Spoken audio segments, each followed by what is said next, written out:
উসিলাই এই মাহফিলে যারা হাত বাড়াইছে, আমি নেককার বুঝি না, গুনাহগার বুঝি না, মেয়ে বুঝি না, পুরুষ বুঝি না, আজকের জন্য নামাজি বুঝি না, বেনামাজি বুঝি না, যারা এই হাত বাড়াইছে গো, আমাকে সহ সকলের জীবনের গুনাহগুলো ক্ষমা করে দাও।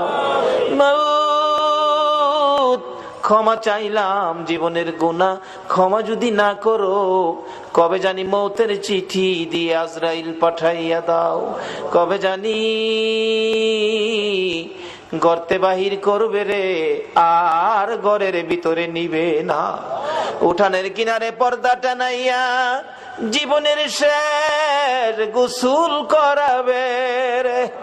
আদরের সন্তানেরা ঘরের বারিন্দায় দাঁড়ায়া দাঁড়ায়া কাঁদবে আর ডাকবে, বাবা গো, পর্দার ভিতরে কিসের গোসল।